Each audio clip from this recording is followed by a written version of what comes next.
Tá começando o Pode Transferir, seu podcast sobre fintechs, uma produção Transfira e Finsiders. Oi, gente. Está no ar mais um episódio dessa temporada do Pode Transferir, seu podcast para ficar por dentro do ecossistema de meios de pagamento. Se você ainda não me conhece, eu sou o Fernando Nunes, cofundador e diretor comercial na Transfira. A Transfira é uma fintech de gestão e automação de pagamentos que ajuda as empresas a simplificar suas rotinas financeiras. Somos um especialista em Pix. Se você quiser saber mais sobre a gente, acesse transfira.com. Quem está comigo aqui é meu amigo Danilo Martins, do Finsider. E aí, Danilo, tudo bem? Fala, Fernando, tudo bem e você? Tudo ótimo, cara. Muito bom estarmos aqui de novo, para mais um episódio do Pode Transferir, nosso podcast aí sobre meios de pagamento. Para quem não me conhece ainda, eu sou jornalista, fundador e editor-chefe do Finsiders, que é um portal especializado em fintechs, A gente cobre aí o que é mais relevante nesse mercado, nesse ecossistema. Para acessar, basta entrar em finsiders.com.br. Boa, Danilo. Acho que fica a dica para todo mundo que está ouvindo a gente. Acesse o Finsiders, acompanhe as notícias, acompanhe as novidades. Danilo é um mestre, tem trazido muita informação relevante, tem ajudado o mercado a se desenvolver. Hoje, a gente vai falar sobre tratamento de dados em meios de pagamento. Continue com a gente para entender tudo sobre esse tema.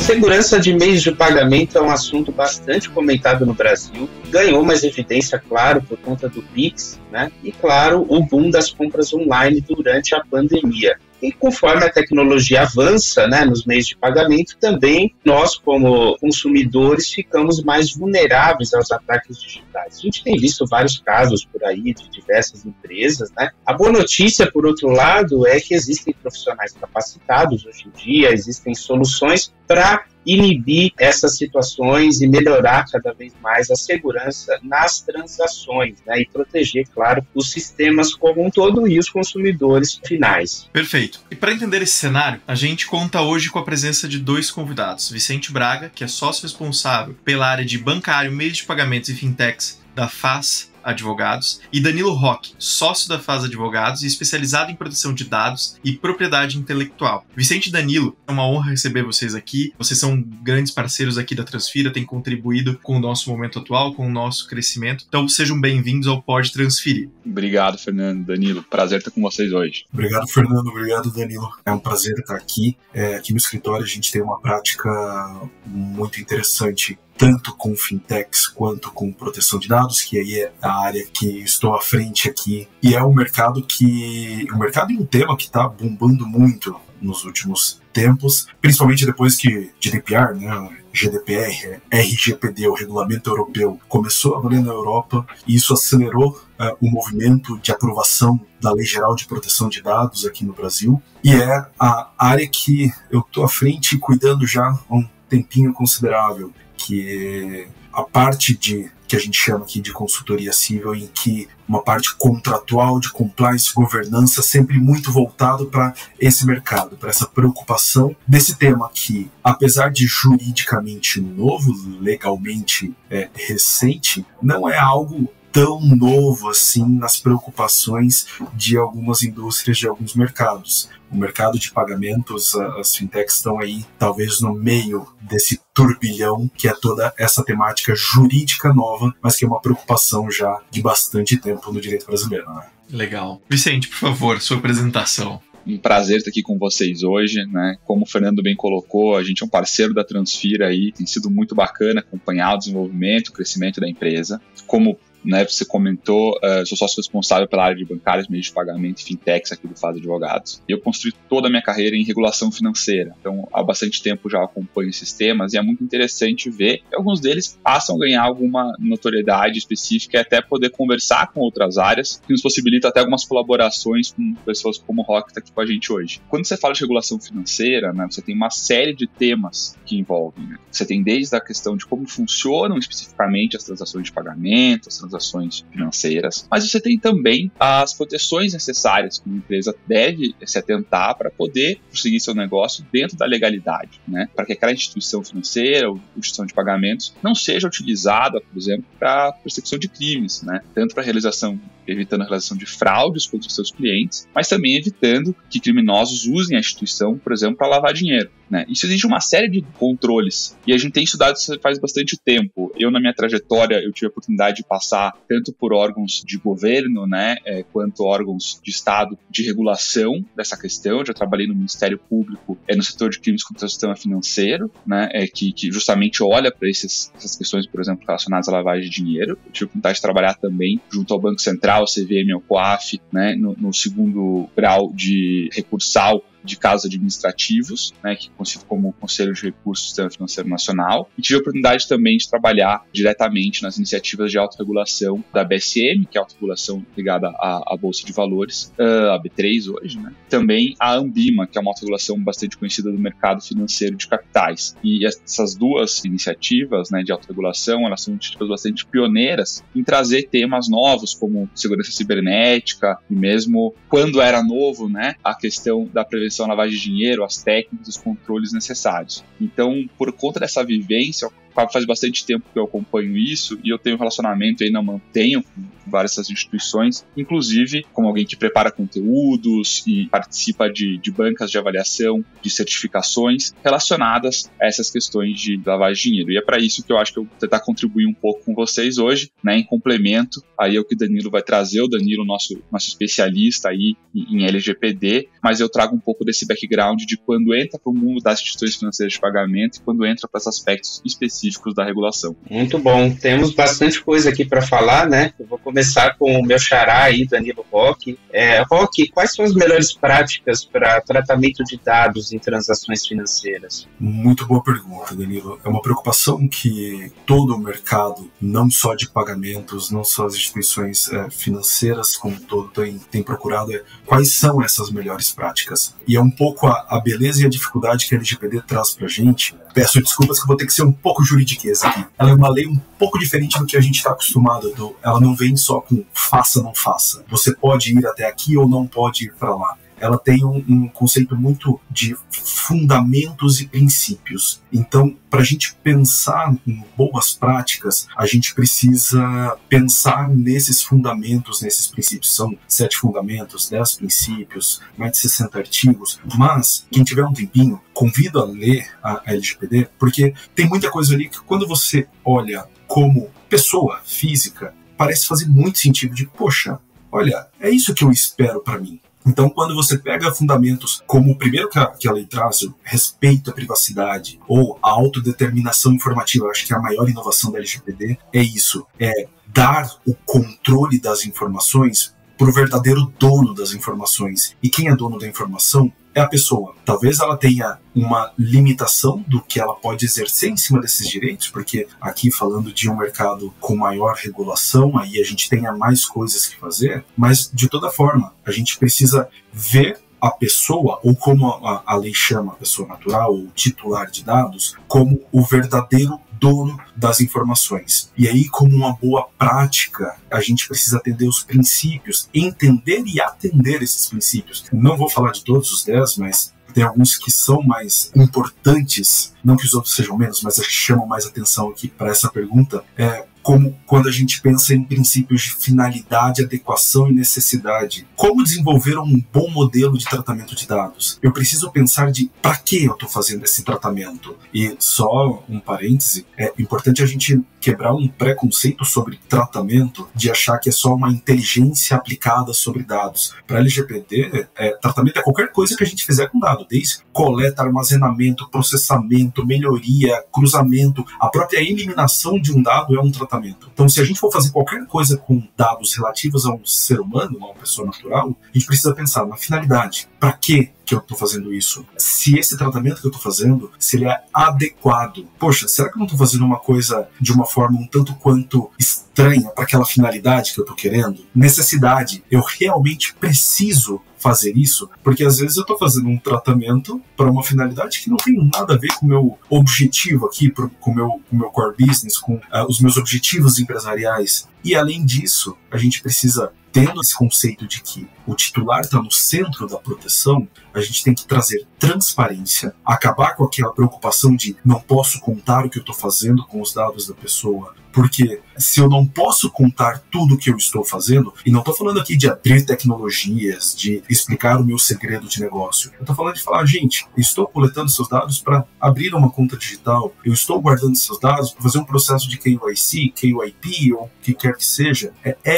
esse nível de transparência. Se eu não consigo dar esse nível de transparência, talvez repensar no meu modelo de negócio, no meu modelo de tratamento ali, e junto, colando tudo isso, protegendo tudo isso, tá a segurança. Porque outra inovação que a LGPD traz é a segurança como um dever. Então, antes a gente talvez pensava em segurança como algo que eu fazia para proteger a minha empresa, para proteger meus segredos de negócio. Não quero que concorrentes se aproveitem de todo o desenvolvimento que eu tive e melhorias que eu implementei. Agora vira um dever nosso. A partir do momento que a gente pensa focado no titular e tem esses cuidados de não vou fazer mais do que eu deveria, tenho essa transparência e aplico uma segurança considerável nessa operação, tenho certeza que num 80-20 aí atingiu 80 de boas práticas para o tratamento de dados de uma forma adequada em conformidade com a lei. Sensacional, Danilo Roque. Eu já sou praticamente um tiozão, né, na área de tecnologia, já tenho vários anos aí de desenvolvimento, de atuação. Eu lembro que nos primórdios ali, quando começou a se falar de muita tecnologia no Brasil, cara, você falava com você falava com uma empresa de tecnologia, você, vou coletar os dados, depois eu vejo o que fazer com isso, e você abria precedente para um monte de cagada que aconteceu por aí, que hoje a gente consegue evitar, né? É sensacional pensar nessa perspectiva, né? A lei, ela não tá vindo para te inviabilizar, ela tá vindo para que você pense, né? Para que o negócio, você pense como um negócio, você planeje, né?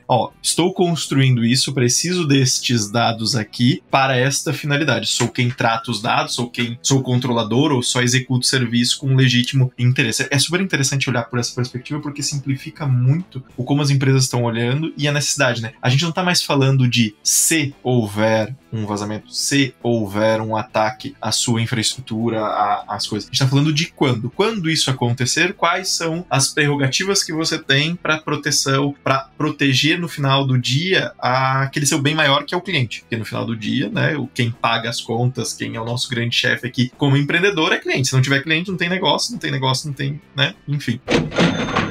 E aí, puxando aqui, Vicente, eu quero olhar, né, começando com o que o Roque trouxe aqui pra gente, olhando o que a gente tá avançando aqui, duas visões aqui, que já são bastante antagônicas, já tem uma discussão bastante grande. A gente tem bancos, de um lado, que são instituições que estão aí há vários anos, uma estrutura bastante grande, a gente tem as fintechs que vêm, né, numa pegada de muita inovação, de transformação do mercado, né. Qual que é o maior desafio para a implementação e para tudo que tange, né, essa questão do tratamento de dados nesses dois cenários? O que você tem visto e talvez até se puder compartilhar alguma coisa aí, o que você consegue enxergar de bastante inovador e até dar uma dica aqui para o nosso público que está ouvindo a gente acompanhando? Bem, eu acho que o Danilo começou muito bem aqui a nossa conversa, faltando, acho que, nos principais termos que a gente precisa ter em mente quando a gente está falando de proteção de dados, que é a questão do tratamento. E é entender que tratamento não quer dizer, nossa, uma maracutaia muito específica que eu estou fazendo ali para fazer uma operação com Big Data para cruzar 380 informações e chegar numa definição de um perfil de consumidor.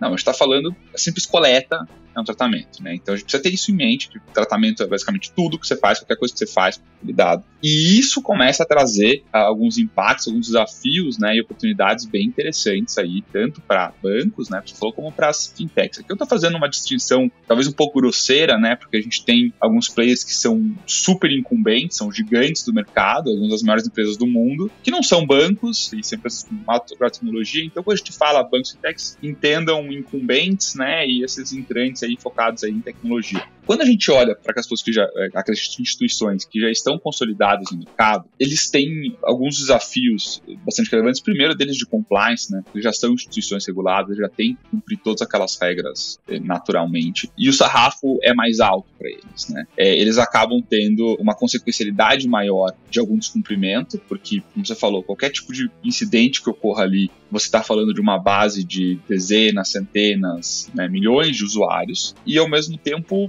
eles têm recursos, né? Eles são solventes, pelo menos até a página 2, para poder arcar com os prejuízos decorrentes disso, né? E isso acaba gerando ali um problema sério que o pessoal tem uma preocupação maior, de fato, em lidar com isso. E parte dessa questão deles serem solventes, eles terem recursos, é que no Brasil a gente, infelizmente, tem uma cultura de litígio muito forte, como estou falando, né, juridicamente. É até pelo número imenso de advogados que a gente tem no Brasil, né, um número assim até um pouco para aí, número de acadêmicos de direito no Brasil, por exemplo, é algo que é muito outlier relacionado ao restante do mundo, e isso acaba gerando, querendo ou não, uma massa ali, um exército pronto para atacar qualquer tipo de oportunidade que eles enxergam. E a LGPD trouxe essas oportunidades, né? Então ficou muita evidência, por exemplo, que muito antes da NPD, né, que é a agência responsável aí por fazer as verificações, né, como se fosse o banco central aí da proteção de dados, né, regulador responsável, muitas vezes a NPD ser constituída, ser estruturada, já tinha gente sofrendo processo com base na LGPD. Por quê?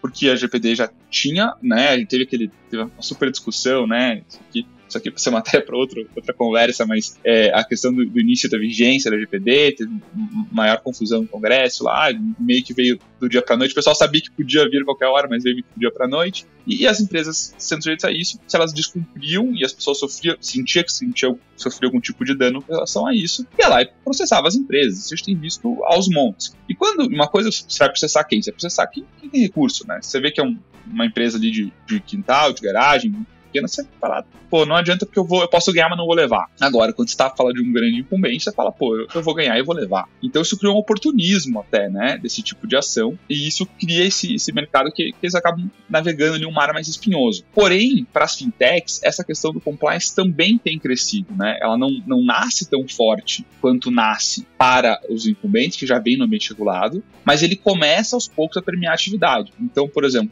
uma fintech que começou com uma parceria com uma instituição regulada. A instituição regulada começa a cobrar ela de ter algumas determinadas práticas que são relacionadas à regulação, porque a regulação obriga que ela verifique que seus parceiros tenham essas práticas. Daí vem e fala, eu sou uma fintech, eu ainda não sou autorizado pelo Banco Central, mas eu estou atuando aqui dentro da legalidade e eu quero entrar no PIX. Beleza. O PIX já começa a exigir que você cumpra algumas obrigações como se você fosse uma instituição autorizada a funcionar pelo Banco Central. E aí isso começa a crescer aquele ônus regulatório. Então esse ônus regulatório é menor para as fintechs, mas começa a crescer. E por outro lado, acho que um dos grandes desafios que a gente tem visto é que quando você fala de fintech, você fala de pessoas muito focadas em tecnologias e muito focada na criatividade, né? Aquele gênio do comércio, né? Aquela pessoa que está pensando em ideias diferentes, como reestruturar soluções. E isso passa pelo uso criativo, de fato, de dados. Né? Hoje em dia a ciência de dados tem crescido exponencialmente e os cientistas de dados eles sempre têm formas muito criativas de buscar. O problema da criatividade é que a criatividade ela é excelente, mas muitas vezes ela esbarra na regulação, esbarra também no direito dos outros, né? E o que a gente já vivenciou muito na nossa prática aqui foram os clientes, principalmente fintechs, com ideias sensacionais de como que eles poderiam buscar informações, explorar algumas informações que eles tinham acesso para poder alavancar um produto, atingir um público, mas aquilo lá não correspondia, né, e ia de encontro ali algumas questões da LGPD. Então a gente falava, não, isso aqui você não pode fazer. E o cara fica, mas meu Deus, como eu não posso fazer isso? De fato, a criatividade, ela fica um pouco tolhida nesse ambiente mais regulado, né? É um pouco do que você falou, né, Fernando? Você falou, antigamente, o pessoal tinha os dados e falava, um dia eu vou ver o que eu vou fazer com isso. Agora você precisa ter uma visão muito mais clara de como você quer fazer e se aquilo é proporcional, né? Se aquilo atende, né, às normas regulatórias. E nesse sentido, a gente tem, de fato, um desafio muito grande, né? Porque você precisa exercer essa sua criatividade. Ninguém quer que esse gênio do comércio morra, né? Mas, por outro lado, ele precisa se atentar, porque se ele meter os pés pelas mãos ali, ele vai ter problemas sérios, né? E às vezes as fintechs pensam, mas eu sou muito pequena, não vou ter problema. Tudo bem, mas às vezes, você entrou numa iniciativa maior, como, por exemplo, o Pix Open Banking, né? Que trouxeram primeiro para os incumbentes e agora também já caindo um pouco mais para as fintechs. Às vezes um acesso maior a dados, uma exposição maior, né, frente ao mercado, um escrutínio maior do regulador. Nessas posições, você começa, de fato, a correr um risco ali de ser mal visto pelo mercado, de ter o teu crescimento obstado porque o mercado ou mesmo o regulador te vê como um player que não joga pelas regras, e mesmo o acúmulo de um passivo que pode se tornar um deal breaker aí numa operação, né? A gente sabe que as fintechs, elas muitas vezes têm esse modelo, né, de venture capital, então de uma nova rodada de investimento ou mesmo de uma abertura de capital no futuro. Você falou, Vicente, da criatividade, né? Assim, a gente tem visto aí o avanço de novas tecnologias, né? Inteligência artificial, machine learning, cada vez mais usando os dados, enfim, cada vez mais a gente tem esse tratamento de dados, né? Agora, eu fico me perguntando, já fiz essa pergunta, inclusive, para outros especialistas, executivos do setor, como que a gente equilibra inovação com segurança de dados? E aí não só segurança de dados, mas com segurança da informação, né, de uma maneira geral. O que você acha disso, Roque? Como a gente consegue equilibrar essa criatividade que o Vicente falou com segurança dos dados e, claro, a proteção, né, do usuário, de fato, que detém aquelas informações, né? Cara, essa é uma pergunta muito boa e vale alguns milhões de dólares, porque ela não tem uma resposta exata. Eu tenho muito para mim que a gente precisa sim ter inovação, mas eu vou usar uma expressão, ela precisa ser uma inovação controlada. E essa inovação controlada, eu quero dizer que a gente precisa parar de pensar na inovação como inovação por inovação. Eu preciso ter algo novo. E muito na linha do que o Fernando estava comentando e o Vicente comentou, de, cara, para que eu vou fazer isso? Para que eu estou inovando? E junto a essa inovação controlada, e o controlado que seja por um objetivo controlado, que seja em um ambiente controlado, iniciativas de sandbox aí estão aí para ajudar. Talvez sempre que a gente for pensar em segurança, em tratamento de dados, em proteção de dados, privacidade, pensar em uma inovação human-oriented, sabe? People-oriented. Eu acho que a sociedade do produto pelo produto, ela em declínio. Tanto que, recentemente, estava lendo alguns artigos sobre o futuro as a service. Porque tudo está caminhando para o usuário consumindo. E consumindo como um serviço propriamente, nos traz a necessidade de pensar no o que esse usuário precisa, o que eu posso entregar para ele, como eu posso melhorar a experiência para ele, para o meu cliente, que não seja para o usuário final, mas desse ecossistema. E acaba virando um jogo de equilíbrio de pratos, porque assim, eu preciso inovar para me manter relevante, mas eu preciso tomar cuidado com a inovação para não trazer insegurança. Porque para eu trazer segurança, custa. Então já não basta a inovação que me custa, segurança custa e não custa pouco. E aí a gente vem tentar trazer alguns dos conceitos que a própria LGPD, de novo, inova na regulamentação brasileira, que é o conceito de privacidade como desde a concepção, Privacy by Design, e privacidade como padrão. Então, se a gente tiver como norte lá aqueles princípios, fundamentos que eu comentei agora há pouco, e trazer a privacidade como núcleo dessa inovação, não digo que vai acabar 100% do risco e que não vai acontecer nada, mas aí eu já tenho potencialmente muito menos chances de ter um problema, eu tenho muito mais chances de ter uma inovação segura, de uma inovação efetiva. E uma coisa que é importante, né? Não adianta nada eu investir rios de dinheiros num novo serviço, num novo produto, que eu não consiga lançar porque a regulamentação não me permite. Então, se eu tenho esses nortes que não vejam como limitadores, vejam como balizadores, são de fato uma bússola para onde eu preciso seguir. Acho que isso já nos dá uma orientação muito boa de como inovar com segurança e de uma forma mais tranquila para a empresa. Sensacional, Roque. Acho que esse ponto, né, de a gente falar que a inovação ela não pode ser só pela própria inovação, você tem que ter um propósito. Ele casa muito com essa perspectiva que a gente tem aqui. Beleza, você tem o dado, você precisa saber o que você vai fazer com ele, você precisa ter uma prerrogativa de que seu usuário do outro lado, seu cliente, ele vai poder solicitar que você não tenha mais aquele dado, que você elimine aquele dado, você entrega o poder de fato para quem deveria ser o poder desde o começo da história, né? Eu acho que a LGPD, toda essa discussão, ela vem muito também calçada na discussão que o próprio Banco Central, nosso regulador, tem falado sobre o Open Banking, né? Sobre a abertura dos dados, sobre entregar o poder desses dados de fato a quem pertence, o histórico seu de relacionamento, né, financeiro. E uma das coisas que, né, nós aqui, né, vocês que apoiam a gente na parte jurídica, a gente como empreendedor desse cenário onde a gente tem uma alta regulação, a gente começa a ficar atento muito, né, as pegadinhas, né? Você vai na farmácia e aí o atendente do caixa, dá seu CPF pra eu ver aqui se você é cadastrado, e aí a pessoa fala em voz alta, você tem aquela, né? Você começa a olhar, aqui tem uma possibilidade de dar ruim e ninguém tá percebendo. Enfim, você começa a prestar atenção nisso. Mas isso é natural da gente, porque a gente é um empreendedor, a gente tá olhando pra isso, a gente sabe os impactos que isso vão ter, não só no bolso, onde dói, mas no próprio negócio. E aí, Vicente, eu queria puxar você aqui um lado, que é como que você tem enxergado e como é que você percebe como a LGPD afetou a relação das pessoas com esses entes do mercado financeiro, né? Não só os bancos, não só as fintechs, mas todos esses entes que a gente tem aqui, que estão dentro desse ambiente que já é altamente regulado. O próprio Banco Central vem buscando formas de trazer segurança, porque ele deixou aberto, né, no princípio para todas as fintechs inovarem, mas agora ele tem buscado ali alguns gatilhos para trazer essa segurança. Como é que você tem visto e como é que você percebe o que foi afetado e como mudou a relação das pessoas com as instituições e esses entes participantes do mercado financeiro?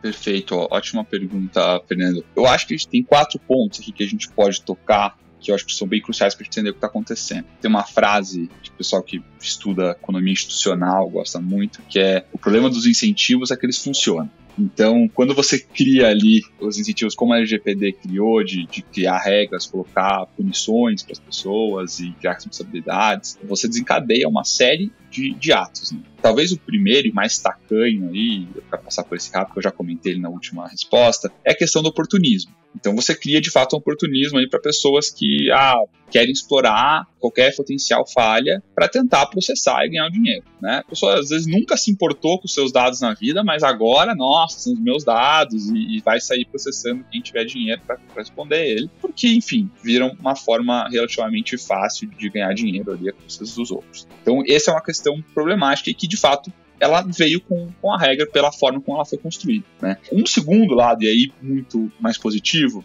foi de fato de conscientização. Acho que a gente tem vivido uma mudança cultural, ela é gradual, né? A gente não pode olhar, como você falou bem, né, Fernanda? Não é porque a gente está muito no dia a dia dessas regras, a gente conhece elas bem, mas não é todo mundo que conhece. Você olha Brasilzão e Brasil afora, tem muita gente que continua sem nenhum zelo mais apurado com essa questão dos dados. Mas existe um movimento, a gente tem sentido isso, né, tanto na vida civil como na experiência das empresas, como as pessoas têm respondido às empresas nas redes sociais e tudo mais, de como, e também tem cobrado o regulador, tem cobrado o governo, tem cobrado o formulador de políticas públicas, de você falar: olha, esses dados são meus e eu não quero que você use eles de qualquer forma. Para que você quer esse dado? O que você vai fazer com esse dado? Né? Esse cara tá usando meu dado mal. Isso aqui tá acontecendo, eu percebi um padrão de quando eu falo uma coisa, aparece uma coisa no meu Instagram, e isso tá me conscientizando de que tem alguma coisa ali que tá capturando informação minha que eu não queria que capturasse. Então as pessoas têm esse segundo movimento, né, de conscientização. Existe um terceiro movimento, que aí também eu acho que ele é super crítico para quem tá lidando com essa construção de produtos, né, que a gente vive no nosso dia a dia, é o quê? A questão da experiência do usuário. A experiência do usuário, ela tem sido bastante prejudicada, por vezes, por preocupações de LGPD. Então, assim, isso eu falo desde os sites. Agora você não consegue entrar em nenhum site, né? Você tá assim, tem que decidir os cookies, o cookies personalizado, aceitar tudo, não aceitar, recusar. Gente, sim, desculpa, isso é uma perturbação da experiência do usuário. Todo mundo fala tanto, UX hoje em dia, não sei o que e tal, e o pessoal não olha para essas questões que piorou muito. E ao mesmo tempo, né, e os usuários reclamam disso. Eles falam: mas como assim eu tenho que clicar aqui de novo? Isso aqui tá falhando, isso aqui, eu já autorizei isso aqui. Então as pessoas reclamam muito disso. As pessoas, às vezes, elas não queriam ter tanta proteção, ou elas queriam poder deixar de lado a pressão, né? Falar: eu não quero isso, dispor disso de forma mais livre, e nem sempre você consegue, e para a instituição carrega muito risco aceitar isso, né? Então isso acaba sendo algo bastante problemático, e também tem sido usado como um mecanismo de defesa por alguns incumbentes, né? Nas discussões que a gente tem acompanhado nos fóruns aí do Open Banking, do Pix, você vê muitas vezes pessoas que têm uma grande concentração de mercado, instituições que têm uma grande concentração de mercado, elas se organizam para falar: não, olha, isso aqui eu não vou deixar fazer desse jeito porque eu estou preocupado com a proteção de dados. E no fim do dia, a preocupação maior deles é criar uma solução pior, né? Justamente para que essa solução seja menos atrativa. Porque, de fato, às vezes essa solução mais atrativa pode liberar o mercado de tal forma que vai dar muito mais espaço para uma fintech, por exemplo, crescer bastante. Isso eu acho que é um pouco do jogo político, acho que faz parte um pouco isso acontecer, mas é algo que a gente tem que atentar. Não é sem nenhum prejuízo que a gente criar essas regras se opera na realidade. O fato de você criar essas regras tem um lado positivo, um lado de proteção, mas tem esse lado negativo. Impacta, sim, na experiência do usuário. A gente poderia hoje ter soluções de Open Banking, soluções, né, aí financeiras, de pagamentos muito mais seamless, né, muito mais sem fricção, se a gente não tivesse tanta preocupação com isso. A gente tem que entender esse trade-off, para a gente entender o quanto que a gente está a fim de bancar essa questão da proteção de dados. Acho que isso tem que ser uma escolha e não uma questão que a gente simplesmente se omite. E, por fim, eu acho que cresceu nas pessoas um forte senso de fungibilidade. O relacionamento que eles tinham com as instituições financeiras de pagamento que eles tinham antigamente não é o mesmo de hoje, né?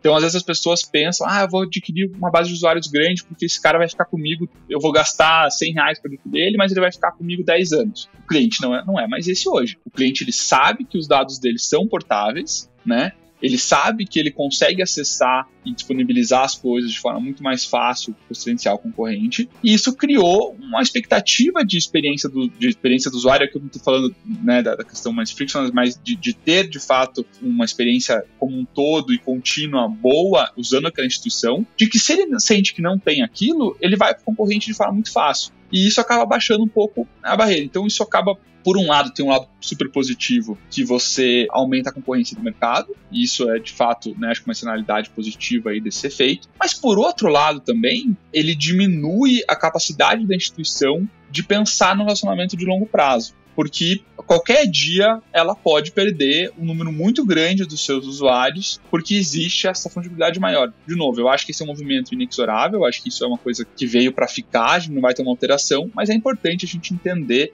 né, os impactos que isso traz para a indústria, porque você acaba desincentivando mais o relacionamento de longo prazo e pensando, às vezes, naquela vantagem de curto prazo, e o consumidor acaba ficando um pouco afoito, né, e suscetível a isso.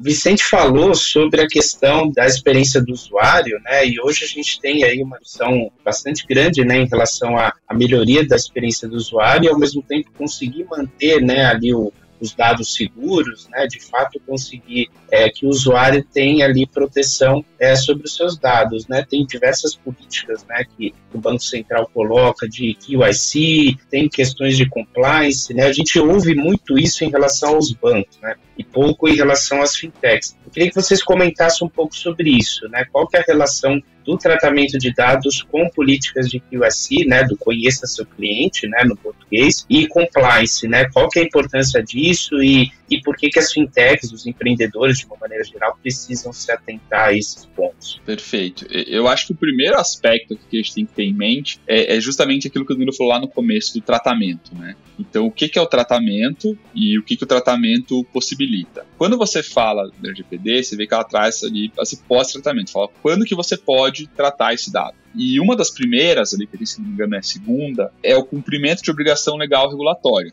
Então, se a instituição tem uma obrigação legal regulatória de coletar aquele dado, de verificar aquele dado, validar aquele dado, armazenar aquele dado, ou mesmo fazer uma averiguação com bases externas para fazer uma validação, para mapear um perfil de cliente, se ele tem essa obrigação, ele já tem essa capacidade de fazer isso, né? Então, você tem aí as normas regulatórias de KYC, de compliance, trazendo uma nova dimensão, uma nova possibilidade de atuação para instituições. A instituição, ela pode fazer isso, ela está autorizada a fazer isso, ela não deve ter problemas, né, para fins de proteção de dados, por estar conduzindo essa conduta. Por outro lado, né, a gente tem algumas outras hipóteses de tratamento que elas são um pouquinho mais nebulosas, né? Depois o Danilo pode até talvez comentar um pouco mais isso. Tem, por exemplo, hipótese de proteção do crédito, né, hipótese de tratamento. Aí você fala, tá, o que quer dizer isso, né? Legítimo interesse do controlador, isso é que é muito, né, num fino detalhe. E por que isso aqui é problemático na existência dessas zonas cinzentas? Porque, ao mesmo tempo em que a instituição ela é obrigada a fazer essa coleta e é legítimo que ela faça de vários dados pessoais para fazer o procedimento, né? Você falou que esse Know Your Customer, né? Você tem alguns dados que o Marcel te obriga. Ele exige que para você identificar um cliente, você trazer um cliente para dentro de casa,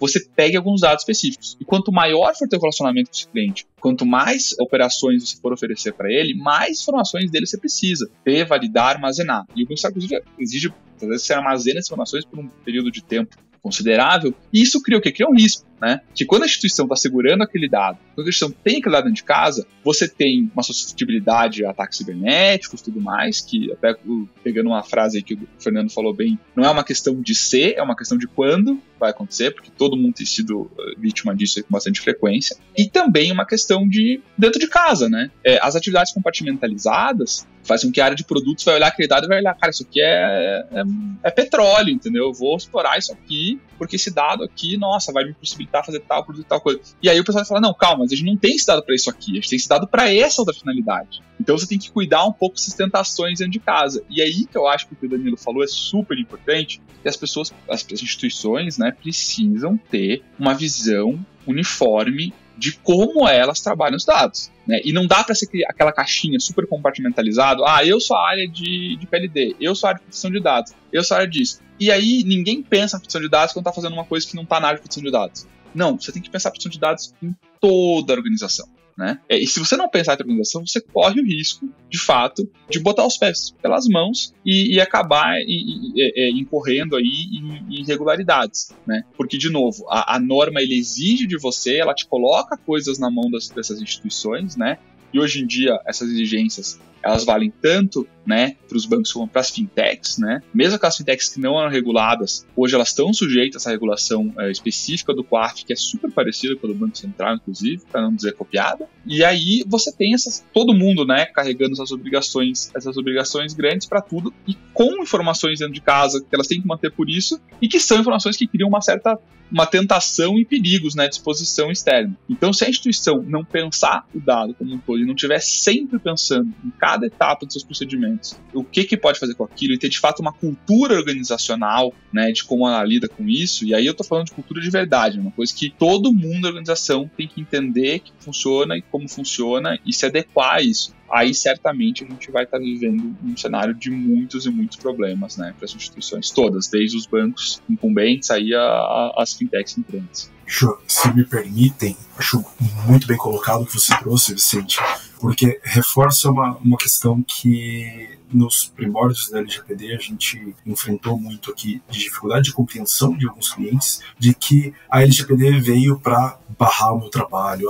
Eu não vou poder mais tratar dados pessoais. Quando não, na verdade, veio sim para trazer algumas regras, alguns limitadores, mas veio também para trazer regras justamente para saber até onde eu posso ir, que eu não vou estar prejudicando os titulares, que eu não vou estar infringindo lei. Para vocês terem ideia, a gente teve algumas penalidades pré-LGPD de milhões de reais que foram aplicadas por Ministério Público, por exemplo, com base em uma construção, com base no CDC, com Código Civil, com Marco Civil, e faz um raciocínio e chegou numa multa de 10 milhões de reais. E nem é do mercado de pagamentos, do mercado financeiro, não. É de uma rede de drogarias. E aí, poxa, preciso então de regras um pouco mais claras que me digam até onde eu posso ir. E aí acho que você tocou num ponto que é bem relevante, que é uma das grandes dificuldades que a gente ainda tem. A LGPD, como ela é principiológica, como ela tem base em fundamentos, ela ainda tem muita coisa por se esclarecer. A gente se inspirou no GDPR, só que diferentemente do GDPR, a gente não tem 193 considerandos, acho que é esse o número, que antes do GDPR começar a lei, eles começam considerando que a privacidade é um direito fundamental das pessoas, considerando e explica o legítimo interesse, explica um monte de coisa, a gente só vem e fala: você pode tratar dado pessoal com legítimo interesse. E aí vem a necessidade da Autoridade Nacional de Proteção de Dados, que está trabalhando. Infelizmente, a gente está em um contexto de limitação de pessoal. Eles têm, se não me engano, 23, 26 pessoas para construir a NPD, construir a regulamentação, fiscalizar todo mundo, tirar dúvidas. Assim, é uma tarefa ainda um pouco humanamente complicada, mas que ao mesmo tempo nos dá uma luz muito bacana da forma como eles têm atuado. Vamos lá, estamos trabalhando para construir um mercado, uma cultura de privacidade no Brasil. Porque o Brasil não tem cultura de privacidade. Eu estava conversando com alguns colegas do exterior. Se eu chegar nos Estados Unidos, se essa cultura de qual o seu CPF for implementada nos Estados Unidos, a pessoa não vai falar o Social Security Number para qualquer lugar. É uma informação privada dela e ela não passa, a não ser que seja estritamente necessária. E a gente passa o CPF para qualquer lugar. Por um desconto de 3%, a gente dá o nosso CPF e nem pensa no potencial disso. Quanta informação a gente não dá, e aqui eu me entrego também para responder um quiz online. Olha que legal, que animal você se parece mais de temperamento? E a gente deu todo o nosso perfil para uma coisa que é completamente inútil para a gente, porque, de novo, a gente não tem essa cultura. E isso se reflete nas empresas, que assim, as empresas têm avançado em um nível muito mais rápido de criar essa cultura. Talvez porque as responsabilidades sejam muito maiores do ponto de vista empresarial. Então eu tenho essa obrigação e essa responsabilidade legalmente. E aí já casa com outra coisa que o Vicente falou que é muito pertinente. A cultura de privacidade, ela não é do departamento de privacidade, ela não é do departamento de compliance do jurídico. É justamente porque produtos têm interesse nos dados, compliance tem interesse nos dados, jurídico tem, financeiro, RH. Então, ver a proteção de dados como um assunto interdepartamental vai nos ajudar a construir uma política, uma cultura de tratamento de dados alinhada, porque eu não posso pensar eu só coleto dados para fazer KYC e pronto, não vou fazer mais nada. Será que eu não consigo estruturar então uma forma de fazer essa coleta em que eu possa sim aproveitar uma parte desses dados para desenvolvimento de produto? Mas olha a diferença, eu estruturei a minha atuação pautada nesses dois focos e não coletei para KYC e agora vai produto lá e opa, deixa eu aproveitar e chupinhar essa base aqui.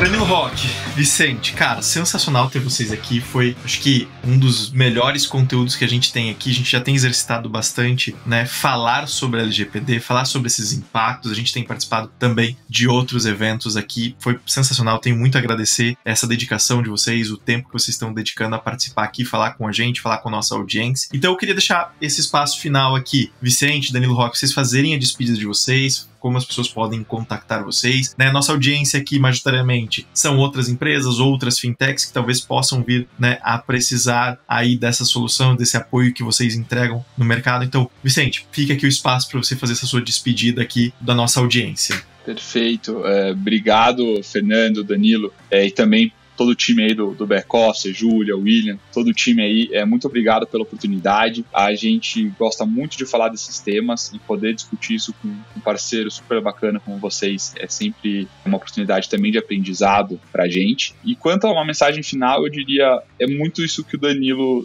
trouxe aqui pra gente, né? Não é uma questão de que vocês, que as instituições estão de mãos atadas, elas não podem mais fazer as coisas, elas podem, existem maneiras, mas ela precisa pensar isso de forma estruturada e responsável. E aqui eu quero trazer um paralelo que conversa muito entre o que essa área que eu me especializo um pouco mais conversa com a área que o Danilo especializa um pouco mais, que é a questão da proporcionalidade. Quando o Banco Central fez uma alteração recente, né, nas normas de PLD, ele focou muito nisso. Ele falou, olha, eu vou deixar de ter um checklist estanque aqui, que vai ser sempre as mesmas coisas e todo mundo tem que observar esse mesmo algoritmo aqui para fazer o onboarding dos clientes, para fazer a análise dos clientes, e eu vou jogar para você, instituição, a responsabilidade de, conforme se seu cliente for mais relevante, menos relevante, apresentar um risco ou não apresentar um risco, você crie controles proporcionais e que você teste essa proporcionalidade e que você avalie se essa proporcionalidade está ok, e se não tiver, que você corrija, né? E esse tem sido o instrumento que ela tem usado para várias outras políticas, inclusive questões de segurança cibernética, né? Esse tem sido o mote. E não deixa de ser o mote utilizado para pensar proteção de dados. Então, como o Danilo falou, às vezes a instituição tem uma ideia que ela quer fazer um produto um pouquinho mais arrojado.